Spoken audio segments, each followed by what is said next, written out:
More controversy at the White House. President continuing his public criticism of his Attorney General Jeff Sessions, and now his new communications director, Anthony Scaramucci.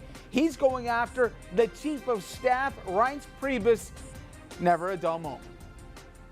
Now, first, people started protesting the president's new plan to ban transgender people from serving in the military. But now the Pentagon itself is protesting its commander-in-chief, saying it will not implement his orders. We're going to take a look at where this all goes from here. Also, our conversation with the former deputy commissioner in the New York City who has recently been fired. The circumstances of the whole thing making big news, and our own Dominic Carter sat down with Ricardo Morales for his first TV interview. Good evening, everybody, and welcome to RFL. I'm Richard French. Thank you for joining us on a very busy Thursday. Now, just when you thought things couldn't get any more bizarre, dysfunctional, you picked the word at the White House. The mooch steps in and makes things even crazier. Here is Anthony Scaramucci. He is the guy that President Trump brought in to run communications. Now, he went on CNN this morning, and he went after the Chief of Staff, Reince Priebus. Remember, they both work in the same White House. Take a listen. As you know from the Italian expression, the fish stinks from the head down. But I can tell you two fish that don't stink, okay? And that's me and the president. I don't like the activity that's going on in the White House. I don't like what they're doing to my friend. I don't like what they're doing to the President of the United States or their fellow colleagues in the West Wing. Now, if you want to talk about the Chief of Staff, we have had odds. We have had differences. When I said we were brothers from the podium, that's because we're rough on each other. Some brothers are like Cain and Abel. When I put out a tweet and I put Reince's name in the tweet, they're all making the assumption that it's him, because journalists know who the leakers are. So if Reince wants to explain that he's not a leaker, let him do that. Now, it is starting to look like a circular firing squad at 1600 Pennsylvania Avenue. The president openly criticizing Attorney General Jeff Sessions. He won't even meet with him, let alone fire him. We're going to take a look more closely at that bizarre relationship in a few minutes. Then, of course, multiple reports are out there that the Secretary of State, Rex Tillerson, he's had enough and is considering leaving. Press Secretary Sean Spicer, remember him? Spicy, he's already announced his resignation. That, of course, happening right after the mooch was brought on board. I swear this sounds like an episode out of Fonzie. Now, you can't forget about the constant Game of Thrones within advisors Steve Barron, Jared Kushner, always angling for power and allies, let alone exposure and access to the president.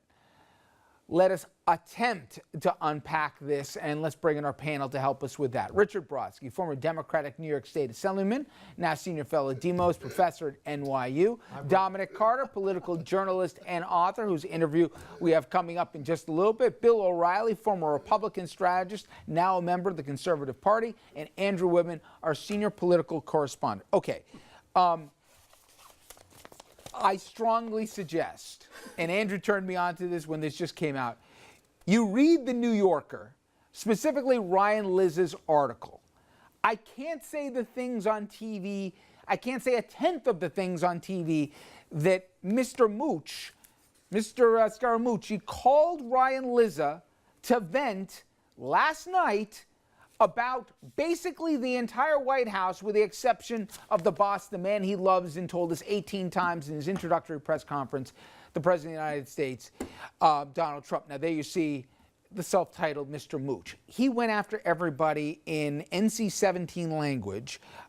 Then he called into CNN after Ryan Lizza was a guest to explain in what can only be veiled as mob language out of Goodfellas, with neighborhoods and fish rotting from the heads and omerta, whatever else, what he thinks of the commander, the chief of staff, as well as all the leakers and who's getting fired, what he thinks of Steve Bannon. I can go on and on, except basic structure, Bill, is a chief of staff, by definition, is a chief of the staff. Everything flows through said person, and he or she is the gatekeeper to the president, let alone they attempt to keep everybody on the same page. Donald Trump, when he kicked Mr. Spicer to the curb, he brings him in says, you're in charge of communications. By the way, you report directly to me. Reince Priebus, you are not a superior, you're basically a peer. It was destined for disaster from jump. Apparently bad blood existed for a long time because everybody other than Kushner and Ivanka wanted to keep this guy Mooch out of the White House. Trump finally listened to either the kid or his instincts and brought him on board, and all hell has broken loose in the last 48 hours. It was doomed for failure, or was doomed at least to what we see so far. It's utter chaos. I mean, I'm almost speechless. I mean, we all knew this. It was going this way. Richard's not speechless. You're never speechless. But I mean, it's gone into utter chaos, which is a real concern. There's a saturation point where the soap opera just gets. I mean, it's like the Russia thing is one thing. That's a whole separate issue. Now we're looking at a basic competence issue between the tweets on the gays on transgenders in the military, what's going on in the press office, what's going on with the chief of staff. It's a three-ring circus, day in and day out, by the hour. And I think it's deeply concerning Republicans in Washington. The ones that I'm talking to, people who work in the Senate especially, are really concerned about this guy. They're questioning the stability. Andrew, I think I did as much as I could, a quick genesis of how this worked, but the premise of the conversation, why Ryan Lizza was news today, was he's sitting in his office and he gets a phone call from the Mooch. And I'm sorry, I'm just going to call him that because that's what he's third-personing himself with. Scaramucci thinks that Liz is going to tell him who's giving him information from the White House. And by the way, the information he claims that was leaked wasn't even leaked. It was public information. Well, that's the information about his financial disclosures that is public information. That's what he went on his own tweet storm last night about and got all sorts of grief about it because he put Reince Priebus's name in that tweet accusing essentially of a felony. Priebus of leaking and called for investigations into the leak for what was public information. Politico got that information by calling somebody and having them email them the information, which they're totally entitled to.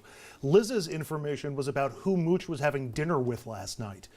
That's the top sensitive, Sean Hannity, highly the big secretive, surprise. right? And Bill Shine, formerly of Fox News, and the president, and a few. But he's like demanding to know who told him that he was out to dinner, and Liz is like, "This is not what I do. I'm a reporter. I protect my sources." This is from the communications director at the White House, who apparently doesn't know how journalism works. Look, but keep going for a second, just so we go to the full crazy, because I think right now we're at 8 or 9. This goes past 10. I only know the first 3 paragraphs. Okay, so he then says, well, if you don't tell me, I'm going to fire the entire communications department, and their jobs will be on your conscience. That was in Braveheart, I think. Yeah, we'll exactly. Kill them all. Yeah. And then he said, well, you know what?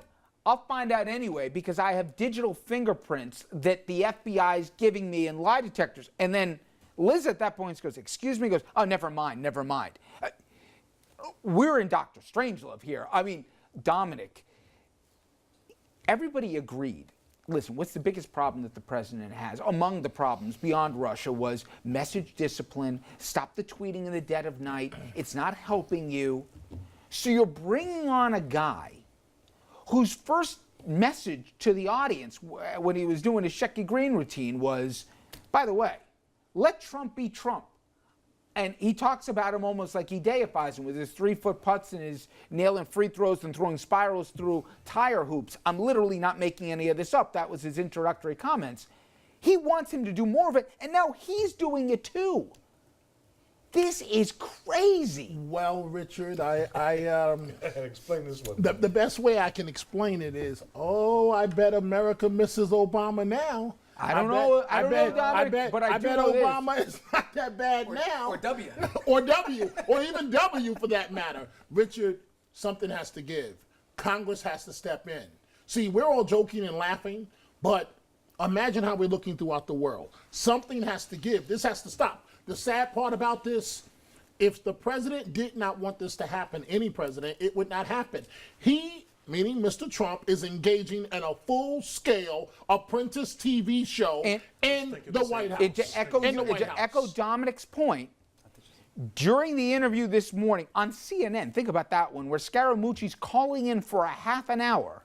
At one point he was asked, does the president know you're doing this? And he says, I have the president's blessing. And he kind of inferred that in the conversation last night with Lizza. So the president is aiding and abetting self-destruction within his own administration at the point where they are, Richard, in the middle of a Russia probe that's, by all accounts here, progressing more rapidly than people thought before, and certainly the game that couldn't shoot straight, just pouring gas on the fire by the day. You have health care as we speak right now, where it's no matter what it is, it won't end well for the administration. They see the polls, they see the problems. They have a full revolt here where Republicans are making it a point to vote 97-2 as an entity with almost every Republican but 2 in the Senate, and I think it's 417 or something to 2 in the House, or 3, to say if you try to veto the sanctions against Russia, we have a veto-proof majority. Don't try it, Mr. President. We'll get into the other language they've said about his attorney general. And he still threatened to double down and go against his own. There's no strategy or logic to what we're seeing. Life imitates art. In one of my favorite movies, one of the character goes, "Drop that gun or I'll pull the trigger." Blazing Saddles. Absolutely. I mean, there is... Cleon Little? Yes. There is a nuttiness to this, but yet there's an underlying intelligence. The people who Trump is playing to don't care about any of this. Okay, but listen, I've heard that argument, and here is not a rhetorical question. If those people, as he said during the campaign, he could go into Times Square or Fifth Avenue, shoot somebody and not get charged. If he has them no matter what, why is he still pandering to them since they're going to be with him? He needs someone else. I didn't say it was smart. Oh, I think you said there's an underlying intelligence. There's an underlying intelligence to a guy who's saying, whatever else I have to do, I have to protect my base. It's the same as what he did with the transgender stuff, where after making a big political statement about how open and tolerant he was, without talking to the military guys, he tweets a policy announcement. Yeah, well, we're going to get into that. I got a congressman straight ahead on that one. My point being that that underlying logic, I don't want to say intelligence, you're right to have corrected me. That underlying logic can't continue. We agree. We've never seen anything like this, right? Base doesn't care about any of this, but they do care that nothing's getting done, and this is the kind of stuff that leads to nothing getting done. Eventually, he's going to take. And by the way, he had good job numbers today, Bill. If they just shut up and just talked about jobs and did the Hero Week, where they at least honored, and they did, the first responders and the cops that were there at the shooting in Alexandria, they might have had a news cycle that wouldn't be all about the insanity. He steps on his message every single time. But Mr. Scaramucci has to be careful not to become more interesting than Trump, or he'll be next. That's very funny. Okay. Coming up next year, Richard just touched on it. Another sign of dysfunction and disorganization in the White House here. This one, you have to try to butcher it as much as they did. Military transgender ban. The president said he wants, tweets it in the dead of night. Pentagon never even knew it was coming, caught off guard, and now they say they're not going to enforce it. We'll have that plus the congressman straight ahead to explain where the heck we are on this story.